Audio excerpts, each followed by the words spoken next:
Welcome to Trending in Education. This is Mike Palmer. I'm joined today by Erin Lewellen, who is the CEO of Global Citizen Year. It's an organization with an interesting mission. We're going to get into what Erin is doing at Global Citizen Year in a moment.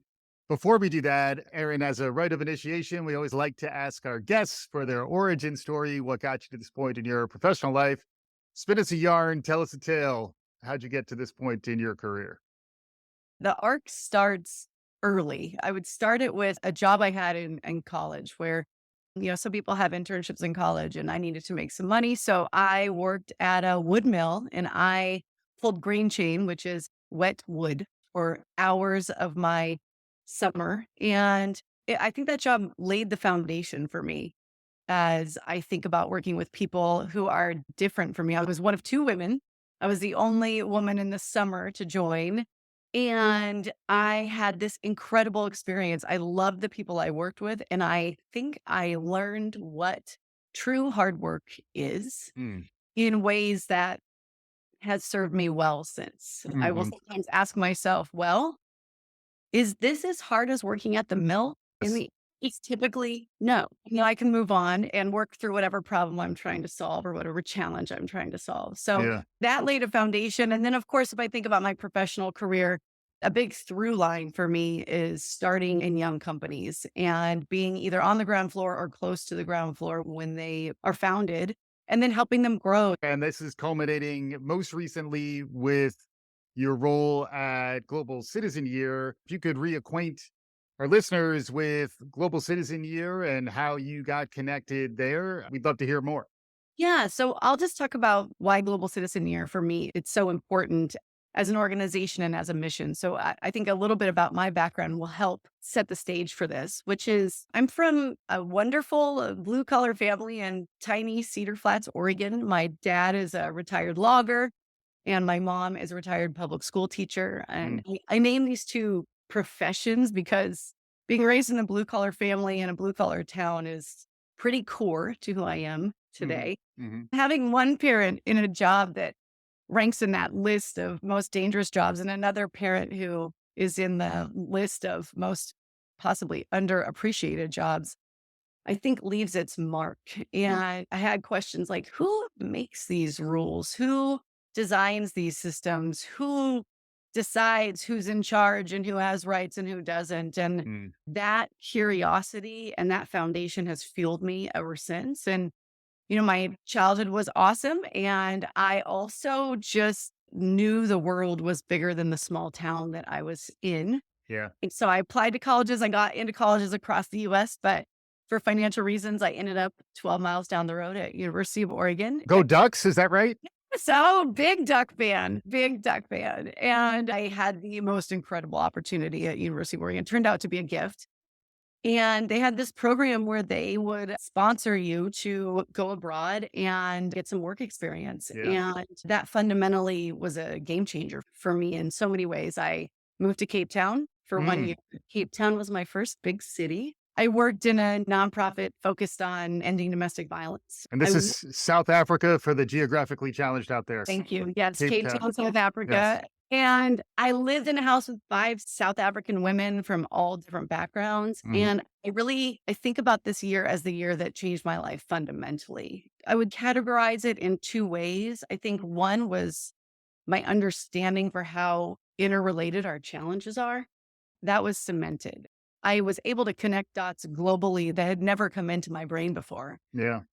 learning and also unlearning at a core level, not just academically. And then I think the second piece was deep humility. And I think that humility I gained from that led to courage. I realized I could do hard things Mm. and they may or may not turn out. And that's okay. I can still go do more hard things. And I think those complementary forces, that humility and that courage, led me to the role I'm in now. And I'm really lucky. Not everyone gets the chance to do something so connected to an experience that they had themselves. And now I focus every day on providing young people this opportunity that I know in my heart of hearts will change their perspectives and skills. And I can relate to that in such a deep way. And maybe zeroing in a little more on the actual program that Global Citizen Year is running, it's very similar to your experience through the University of Oregon. That year overseas, Global Citizen Year has a very specific set of objectives around that. Can you explain a little more who Global Citizen Year is for and what the program looks like? Yeah. So we work with young people on the cusp of adulthood, specifically post high school to 21 years of age. And we give them an immersive experience abroad. And we work with young people from all over the world. In our history, we primarily worked with young people from the United States. And now we've broadened that through the pandemic to young people all over the world and give them an immersive experience that really takes them on a journey that helps them understand the community that they came from, the community that they're then living in, how those two are connected, helps them learn about themselves, helps them learn about people from all over the world, and teaches them empathy and global perspective in ways that academics alone just cannot do. Yeah, that's something I think we all understand. But then the pandemic happened and that model really wasn't available, which is why I thought it was interesting to think about hybrid and going online and some of the stuff that was cooking around your virtual academy. That's interesting. And then how that connects to the new awakening that we're starting to see now, where folks are starting to re envision things that we really weren't able to think about during the pandemic. Can you catch us up a little more on what Global Citizen Year has learned through this recent transformation, and then what you see as we're starting to hopefully come out of some of the pandemic shutdown frame of understanding? Yeah, I think it could be helpful to just start with, we were founded about 12 years ago by Abby Falik, who you had on the show.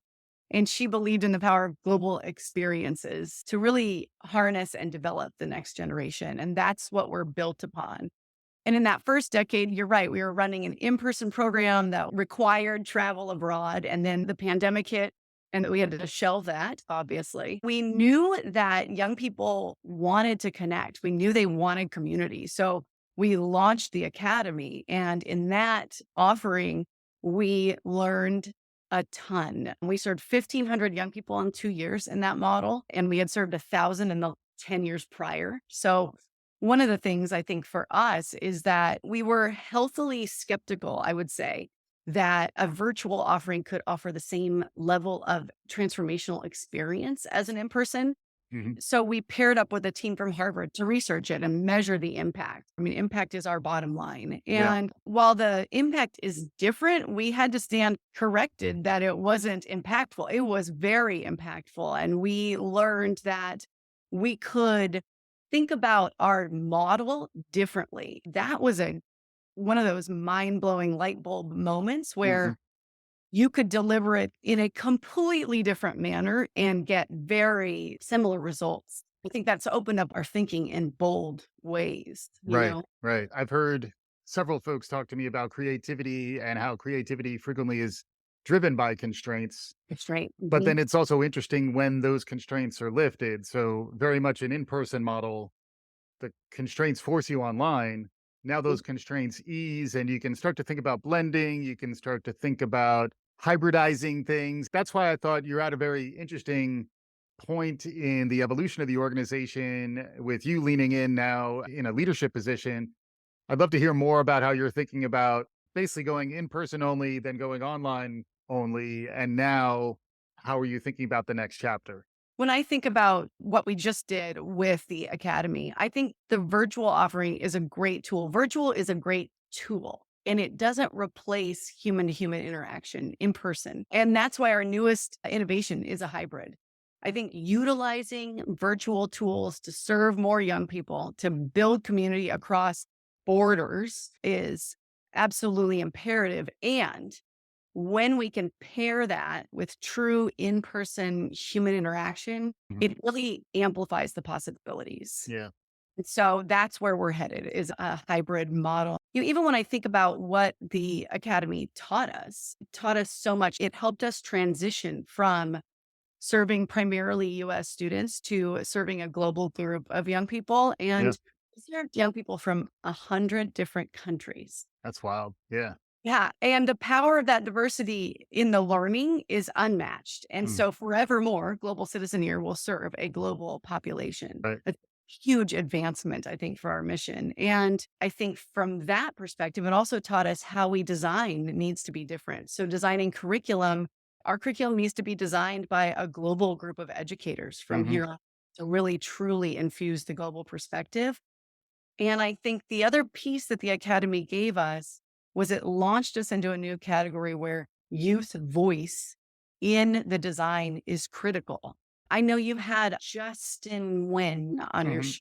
He Hmm. talked about how Gen Z knows when an adult is trying to be like or ingratiate themselves to Gen Z. They Right. know their antenna is up. It's the old Steve Buscemi with his skateboard and his hat on backwards, looking for kids to hang out with. Yes. Yes, totally. And so we learned this during the academy. And so we did 1,000-person quantitative and qualitative study with Gen Z and their families. What do they need coming out of the pandemic? What are they seeing? What do they want? What are they missing? Yeah. All of that paired with the global design team is how we came up with Take Action Lab, which is our newest hybrid innovation. Yeah, and that's the one. It's interesting to me because I think about the old saw about activism, which is think globally, act locally. It's almost like you need both. And it feels like the online program allows you to be truly global in ways that we were probably limited in our perspective prior to the pandemic. And in some ways, probably opened our eyes a little bit. But then at the end of the day, when you're living your life, when you're activating at an individual level, it's within your local community, it's within the people you're shoulder to shoulder with, and that's the other part that is really interesting that you're measuring now, the level to which the different cohorts feel that sense of connection and how much of it can be built online and how much really is still powered by being in the same place.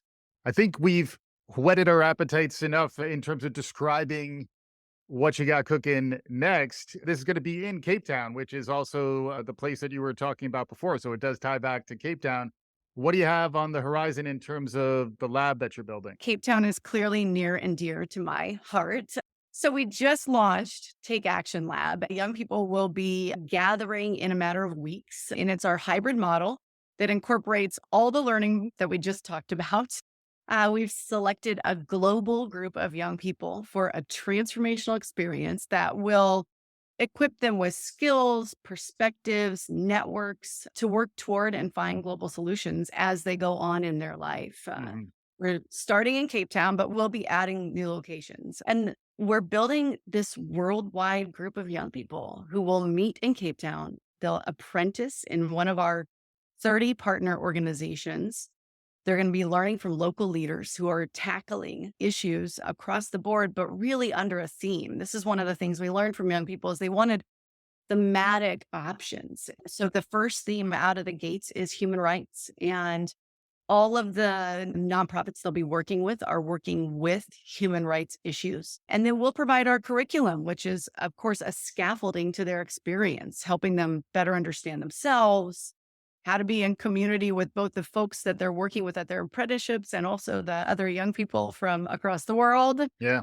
And then how to see their interrelatedness in our current global challenges. That's the scaffolding that we provide on top of their apprenticeship and lived experience. Yeah. Yeah. It's amazing. It does remind me of, we talk a lot about generational zeitgeists on the show, and Gen Z in particular does capture a lot of the collective imagination right now because they are the future. They are right in front of our eyes. And there's a lot of myth making about generations, but there is also some reality to it. As someone who's diving in now, what are your impressions working with global youth as they try to bridge into their adult lives? I find Generation Z to be just an absolute inspiration.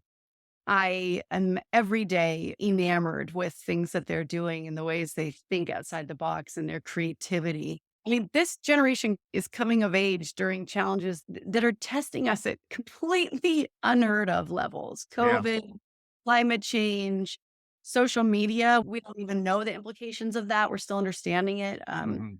They have more information at their fingertips than any other previous generation. They're growing up with this constant influx of information, but that's all they know. You and I, Gen Xers, we remember when we didn't have that. And I think the challenges of the world, particularly climate change and the pandemic, have them worried. They're worried more than past generations. The data shows that. Hmm. And we also know the pieces that are a bit more concerning, which is their mental health, very related to all the things I just talked about. Hmm. They're poised and they're ready to address some of these challenges with their activism. They're active on levels that no generation before has ever done. That's something that we're excited to harness. How do we harness that energy, work with them, not in a condescending manner, but more so, hey, let's work together to see what skills you want, what skills you need, equip you with those skills and let you go, let you work and let your creativity do the working towards these solutions. Yeah. Their ability to lead and inspire each other is something that, for older generations, it's just like parenting. At what point are you really supposed to be getting out of the way as opposed to getting in, getting more involved? The other thing that's happening with this generation, which is why I think Global Citizen Year is in an interesting space, is that they're tending to stay home longer. The onset of quote unquote adulthood is being delayed in some ways. It is interesting that you are also focused on really the heart of that transition where, ideally, if you are going to college, there is ultimately 4 years and then there's time to grow up on the other side. But we are finding that, first off, kids aren't equipped necessarily to do that. And that secondly, there's not really anything to hand them off to really smooth that transition on the other side. Can you talk a little more about that, the transition into adulthood and the role that your organization and others like it are trying to fulfill to help kids bridge into their more adult selves? There's so much to talk about here. What I would talk about related to what we do is when you move to a place that is outside of what you've always known, you are ultimately immediately in what we call your stretch zone. Mm, And we think at Global Citizen Year that your stretch zone is where the best learning happens. mm, And when you're in a community other than the one you grew up in, you're automatically there and you're living in that stretch zone. And mm, our job is to keep you in that stretch zone, both in your mind, in your heart. You're learning from people that you may have not had any experience with culturally before. You are doing work in an apprenticeship with and in community with others. And those types of experiences give you independence, they give you agency, and they teach you more than if you were reading about it from the comfort of your own home. mhm, That's critical for developing the courage and keeping the curiosity around what is possible for me. Where should I go next? Why don't I try this? Let mhm. me jump. Let me take this attempt at, whatever project I was thinking about doing. And I think doing something and getting in the arena, so to speak, a little bit in a learning framework. We're very careful here. This is not about sending young people abroad to quote, make an impact. No, Right. this is you going abroad to learn in a much more fundamental, transformational way Mhm, so that you can in your life create positive impact. mhm. And I think that these types of stretch experiences are hard to get right now. And especially coming out of a pandemic where we had to really hunker down, they're even more important at this moment. Somewhere, both Lev Vygotsky and Carol Dweck are nodding. Maybe even Yoda is nodding. I'm not sure. I think they're all in favor of growth through experiences and through really having the courage. And I did like before when you were talking about the humility, then building your courage and the way in which these different things connect to one another. We're getting a little closer to time, Erin, and I always like to get perspective from guests. Are there any other trends out there? Any other things that you're noticing that you think our listeners would benefit from hearing about? Anything out there capturing your imagination these days? I've been thinking a lot about how our social media culture right now, and one that Gen Z is particularly steeped in, but we all are in so many ways, is creating relationships that are inherently more shallow. Mm. And there's so much room to assume and intuit and not really know. You can curate your appearance and curate what you put out there in the world about yourself, which I think in turn can then cause all kinds of inner turmoil. And I know that coming out of the pandemic, one of the things we need is depth in relationships. And I think about what experiences can we give young people that help them forge deep, lasting relationships. And we should think about those and make sure that those are in place and that those are a natural part of becoming an adult is learning how to work through issues with someone that you care about, that maybe something came up, or having a deep sense of connection to someone in a place that's similar to yours or a place that's very different than yours. That's been on my mind a lot. And I think connecting that to the experience that we're offering, that's something that we're working through too as we think about a hybrid model. Yeah, absolutely. It's really interesting when you think about what Global Citizen Year is doing. It's focusing on this really critical transition in a person's life. I always wonder about those types of interventions. Are there other points in one's life as a father of a 4-year-old? Could any of these types of experiences be pushed earlier, sooner? Obviously, it needs to be developmentally appropriate, but do you have any perspective on that? It does feel like obviously it's complicated and the passage to adulthood is probably the most critical and it culminates really in your early 20s if things go best.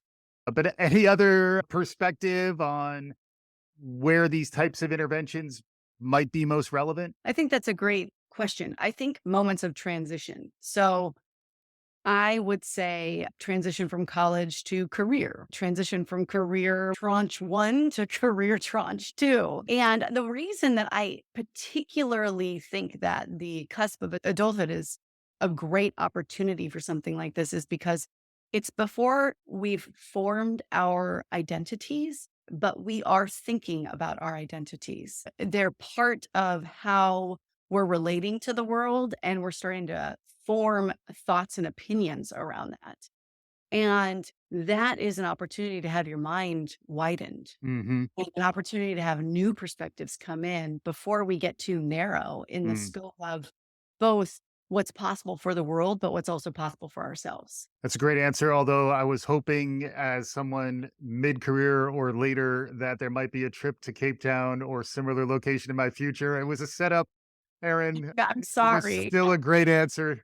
As we're getting to our final thoughts here, I always like to conclude by giving guests an opportunity to reiterate and close with some takeaways. We talked about a lot. Also, if folks want to learn more about Global Citizen Year, where should they go? They should go to globalcitizenyear.org to check us out. And you can also follow us on Instagram. As a parting thought, we are in a place where we know that the current education system is not right now able to give us the outcomes where a young person comes out of a K-16 education equipped with the skills to address our global challenges. This is an opportunity to really not go back to how we were doing this before, but to think of ways we can add in elements to a young person's education that leapfrogs them into being able to solve some of these complex global challenges that are afoot right now. Erin Lewellen is the CEO of Global Citizen Year. It's an interesting organization. Check it out at globalcitizenyear.org. Erin, thank you so much for joining me on today's show. Thank you. Thanks for having me.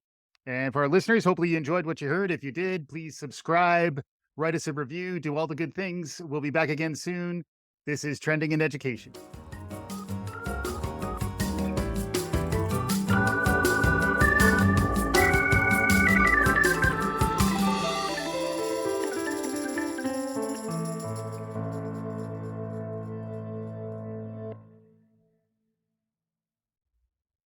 Yeah. So we work with young people on the cusp of adulthood, specifically post high school to 21 years of age. Yeah. So we work with young people on the cusp of adulthood, specifically post high school to 21 years of age.